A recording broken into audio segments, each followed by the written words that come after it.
et bienvenue à cette édition du journal. À la une de l'actualité, la présidence de la République a renvoyé les projets de loi budgétaire 2013 au Parlement et cela pour une seconde lecture. Objectif, arriver à y insérer d'autres rubriques et entrer à la guerre de l'Est de la République démocratique du Congo.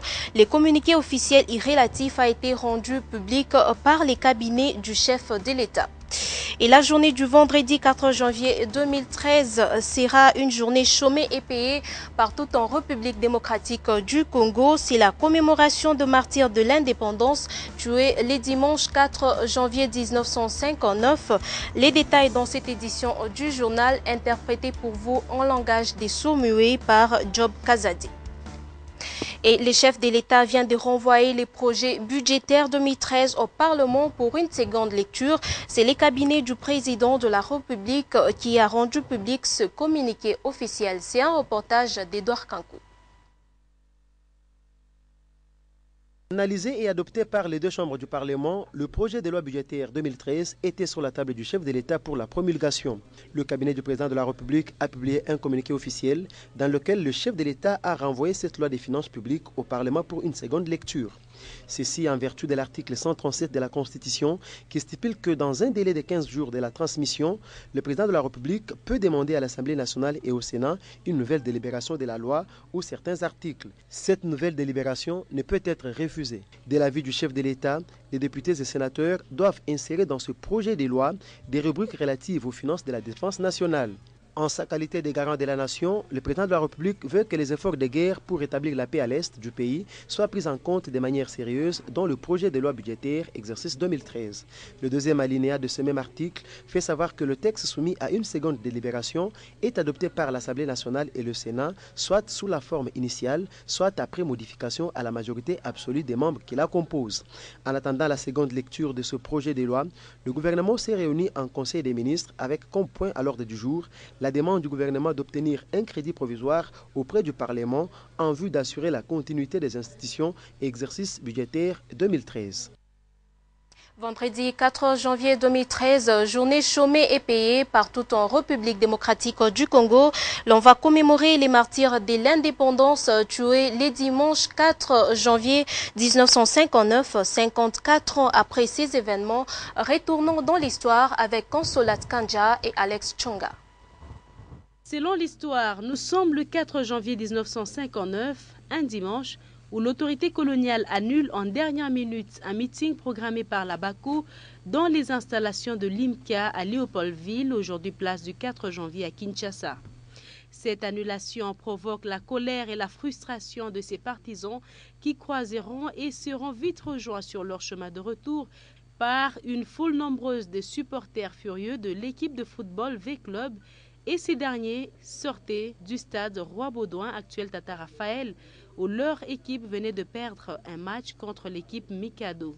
Pendant ce temps, la tension monte 4 jours durant, du 4 au 7 janvier. Kinshasa, à l'époque Léopoldville, ville de 400 000 habitants, devient le théâtre d'actes de violence contre les Européens. Leurs magasins et résidences sont saccagés et pillés, les symboles de l'État colonial sont détruits. Une manière pour les Congolais de manifester le rejet du système colonial. Et de son côté, la réaction du pouvoir colonial est brutale. La force publique qui intervient réprime dans le sang ces manifestations de colère aux allures d'insurrection populaire. Les sources officielles font état de 49 morts, alors que d'autres sources affirment que l'action répressive menée par la force publique avait fait des centaines de victimes. Kassavubu, président de la BACO, est alors arrêté le 12 janvier 1959, soit 8 jours après le début des événements, pour être libéré le 14 mars. Et au regard de cette crise, le roi Baudouin Ier prononce le 13 janvier 1959 un discours resté célèbre à ce jour où il annonce l'engagement de la Belgique à conduire les populations congolaises vers l'indépendance et aussi l'organisation à la fin de l'année d'une conférence devant discuter des modalités d'accession du Congo à l'indépendance. C'est là que, pour la première fois, les Belges, par la bouche de leur roi, venaient de reconnaître le droit des Congolais à l'indépendance. En ce temps-là, les Congolais qui prenaient au mot le roi des Belges répondent comme un leitmotiv le mot indépendance, traduit dans les langues locales, Lipanda pour le Lingala, Kimpwanza en Kikongo, Uru en Swahili, Boudukadi en Chiluba, le criant ainsi à la face des Belges par défi pour exprimer leur désir profond de l'indépendance tant recherché de la République démocratique du Congo. Le tout premier conseil des ministres du gouvernement provincial a eu lieu ce jeudi 3 janvier 2013. Au menu, la communication du gouverneur, les projets d'arrêté créant une direction des contrôles des marchés publics, la situation des enfants en rupture familiale et divers. Les comptes rendus avec Jean-Marie Dikanga Kazadi. Le gouverneur de la province du Katanga, l'honorable Moïse Katumbi Chapoué, a présidé ce jeudi 3 janvier 2013 la première réunion du Conseil des ministres en cette nouvelle année. Les points suivants étaient inscrits à l'ordre du jour. 1. La communication du gouverneur de province. 2. Le projet d'arrêté de création d'une direction provinciale du contrôle des marchés publics. 3. La situation des enfants en rupture familiale. Et 4. Les divers. 1. La communication du gouverneur de province. Le chef de l'exécutif provincial a démarré la réunion par la présentation réitérée des vœux de nouvel an au président de la République, son Excellence Joseph Kabila Kabange, et à toute la population de la province du Katanga. Le gouverneur Moïse Katumbi Chapoué a également soulevé les préoccupations ci-après. Petit a, la nécessité d'encadrer les travaux de cantonnage manuel dans la province sur des tronçons routiers endommagés par des érosions pendant cette saison de pluie. Petit b, le rebondissement du phénomène de vol des câbles électriques de la SNEL et les mesures sécuritaires appropriées à mettre en place. Petit c, la reprise dans un proche avenir des missions d'itinérance de l'autorité provinciale à travers la province. 2. Le projet d'arrêté provincial portant création de la direction provinciale du contrôle des marchés publics.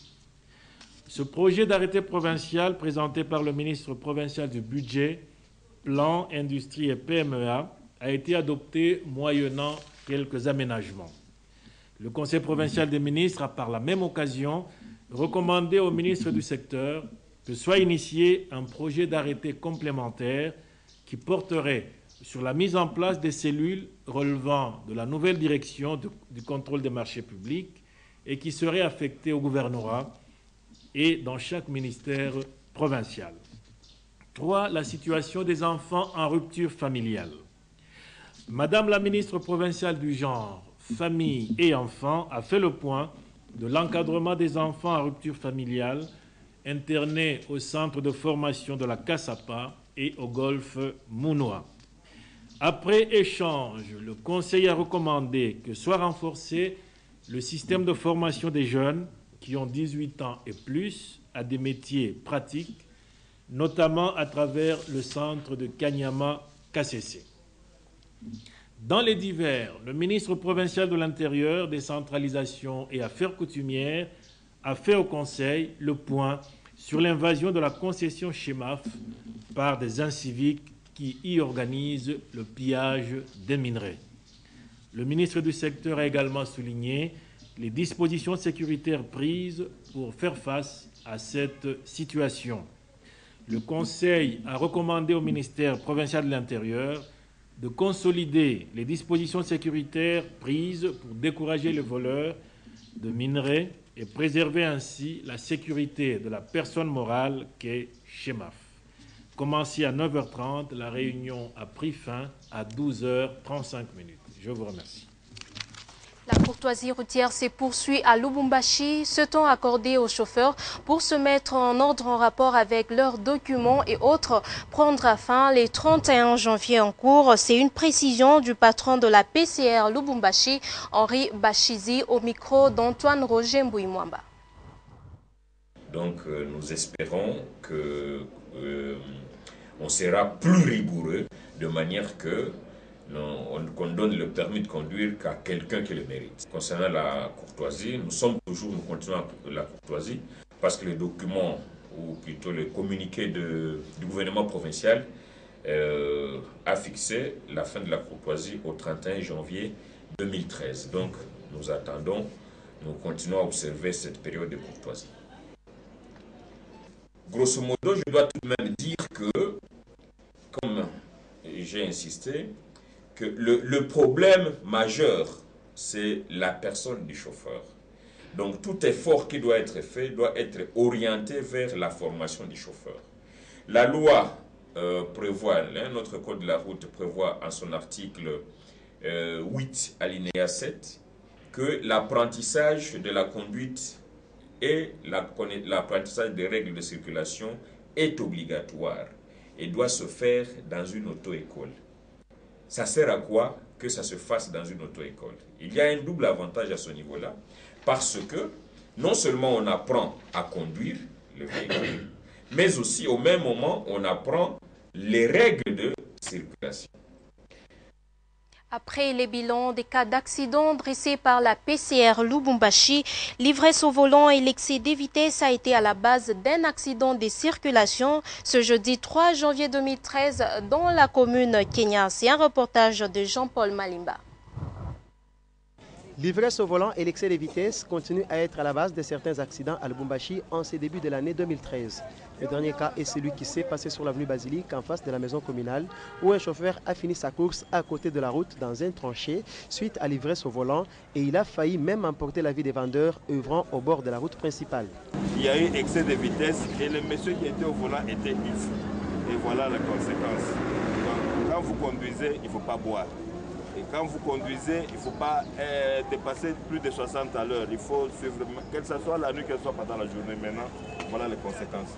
Le chauffeur à l'état d'ébriété a été arrêté par l'équipe du bourgmestre adjoint de la commune de la Kenya et de l'environnement qui lui reprochait d'avoir déversé le lubrifiant ou carburant suite à cet accident et ce produit présente un danger réel pour les vendeurs, voire l'explosion en cas de présence des produits flammables, précise un expert en environnement. Ce que nous craignons est que des fois on puisse jeter les aliments et on le reprend après, alors que les terrassiers avec les eaux de pluie qui restent sont déjà polluées. Tout ce qu'on peut demander à la population, c'est d'être vigilant, de ne pas utiliser des produits qui pourront échapper à leur contrôle pour tomber dans ces caniveaux, parce qu'en fait, avec les lubrifiants, ça devient une pollution déjà. Bien qu'un peu à un niveau très bas, mais c'est quand même une pollution. Les produits lubrifiants sont déjà déversés dans la canalisation. Il n'appartient qu'aux vendeurs d'être prudents, car leur vie en dépend. Les conducteurs ont été aussi interpellés. Et le 15 décembre de l'année dernière, une nouvelle thèse en droit congolais a été enregistrée à l'université de Kinshasa. Théodore Ngoy, fils du Katanga, a défendu avec succès les sujets de son travail. C'est un reportage de Janine Bouchou. Devant un auditoire constitué de grands critiques scientifiques, Théodore Ilunga Wasenga avait la lourde charge, celle de convaincre. C'est sous les thèmes Contribution sur la systématisation du droit de la preuve en droit congolais, thèse, et en compromoteur le professeur Akele Adao. Pendant plusieurs minutes, Théodore Ilunga Wasenga a démontré le fruit de sa recherche. Après analyse, les membres du jury ont attribué au récipiendaire la mention « Plus grande distinction ». Proclamation des résultats chargés de procéder à l'organisation de l'épreuve de thèse de doctorat en droit a examiné la thèse présentée par le candidat, le chef de travaux Ngoy Ilunga Wasenga, en vue de l'obtention du grade de docteur en droit. Après délibération à huis clos, le jury a pris la décision suivante. Le chef de travaux Ngoy Ilunga Wasenga a réussi avec la mention « La plus grande distinction ».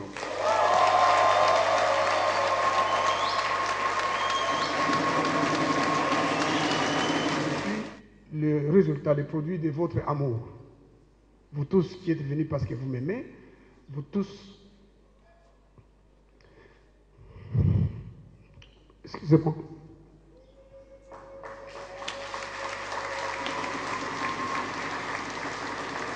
Un moment d'émotion pour le nouveau docteur, le pasteur Théodore Ilunga Ngoy Wasenga. Et la presse louchoise, celle audiovisuelle écrite, était devant M. Pichi Zondé. Les gros du message de ce fils du Katanga a été axé sur la mobilisation totale de la jeunesse congolaise dans les développements de la République démocratique du Congo. Il a aussi émis le vœu de voir les jeunes occuper certains postes au sommet de l'État. Fanfan Piana. Pour l'année 2013, en sa qualité de leader de la jeunesse katangaise, Pichi Zondé émet le souhait de voir la République démocratique du Congo compter avec la jeunesse. Au cours de ce point de presse, Pichi Zondé a salué le discours de vœux du chef de l'État Joseph Kabila, un vrai modèle pour la jeunesse congolaise. Moi je me dis, de la même manière qu'on veut encourager la promotion de la femme, qu'on encourage aussi la promotion du jeune Congolais dans la gestion de la chose publique. Parce que c'est la jeunesse qui est majoritaire.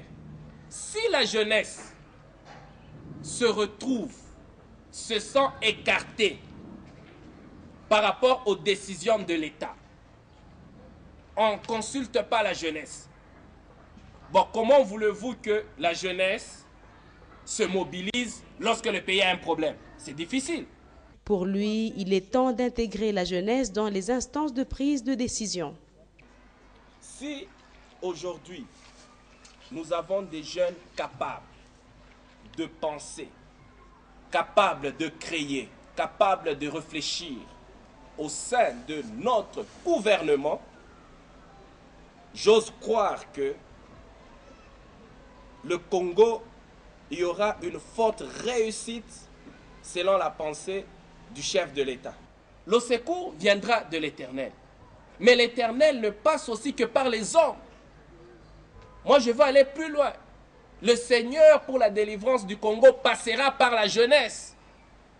Mais il faut que la jeunesse se lève. Et il faut que nos autorités aussi puissent mettre l'accent sur la jeunesse. Non!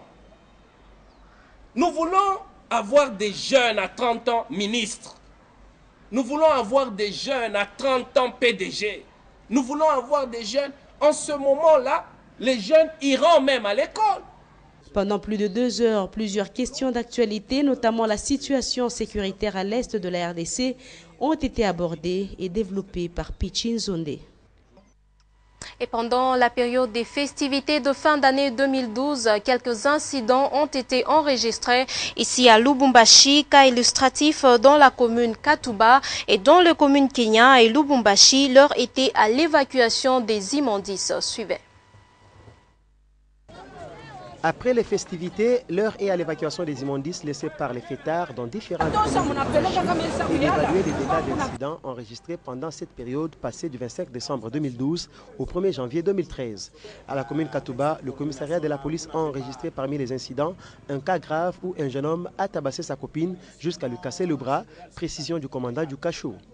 À la commune Kenya, aucun incident grave, mais un danger permanent des risques d'accident est visible sur l'avenue Basilique et près de la maison communale, devant les dépôts où les camions transportent quelques marchandises et les vendeurs exposent leurs articles en pleine avenue et à côté des immondices, rétrécissant ainsi la route. Et pour éviter le risque d'attraper les maladies des mains sales suite à cet état d'immondices, une forte équipe de sensibilisation et environnement envoyée par le bourgmestre de la Kenya, Gustave Ngoy, a demandé à ses vendeurs et chauffeurs de ne pas stationner à cet endroit sous peine d'être arrêtés. Même constat à la commune de Lubumbashi où la bourgmestre Marie-Claire Saïdi a assisté à l'évacuation d'immondices laissés par les fêtards dans différents coins du centre-ville et devant certains magasins dans la nuit du 1er janvier 2013. Et à la grande place de la Poste, elle a déploré l'état d'immondices à cette place stratégique et un délai a été accordé aux personnes trouvées sur ces lieux pour évacuer toutes les saletés. Parlons à présent au sport. L'Open de tennis dénommé Open Katanga appartient déjà à l'histoire. La finale de la catégorie minime s'est jouée le mercredi 2 janvier 2013 au tennis club Futuka situé à 26 km de la ville de Lubumbashi. Orphée David Kininga. Ludovic Kambele est le vainqueur de l'Open Katanga à la 1, catégorie minime. En finale, joué au terrain de tennis de la ferme Futuka, le sociétaire du tennis club Kilima a battu Augustin Kapiamukuntoa en 2-7, soit 6-4, 6-3. Et pourtant, c'est Augustin qui va malmener son adversaire dans le premier set, arrivant même à mener au marquoir 4-2. Le natif de Futuka, qui n'a que 4 mois de pratique de la discipline, va sombrer par manque d'expérience et de compétition. Perdant le nord, Augustin Kapia tente de résister mais finit par s'avouer vaincu. En demi-finale, Ludovic Kambele s'était défait de Jeffrey Mukanda en 1-7 gagnant 6-2. Tandis que Augustin Kapia Mukuntoa battait Paulin Moa des Tennis Club Futuka 6-8 au tie-break. L'hôte de la compétition, l'honorable Moïse Katumbi Chapwe, avait tenu personnellement à féliciter les compétiteurs. Il relèvera le défi de l'entraîneur du champion Ludovic qui avait promis un 6-0 à Moïse Katumbi. Sur le cours, c'est le sportif numéro 1 du Katanga qui a pris les dessus sur le coach Pundu en 2-7, soit 6-2, 6-3. Après cette mise en forme, l'honorable Moïse Katumbi Chapwe a remis les trophées aux plus méritants.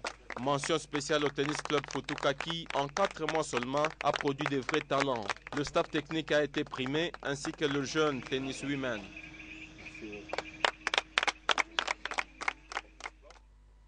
Madame, Monsieur, c'est la fin de cette édition du journal. Le rappel de titre.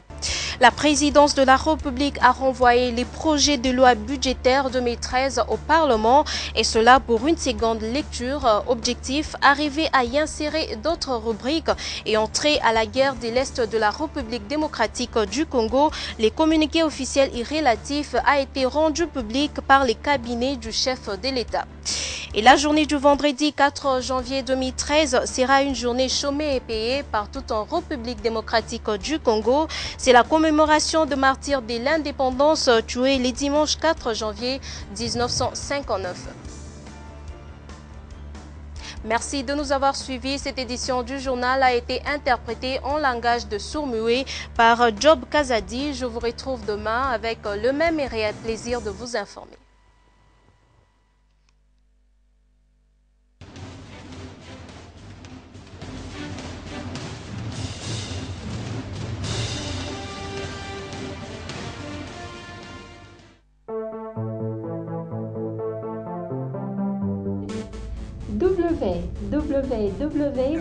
www.nyota.net, le Katanga vers le monde.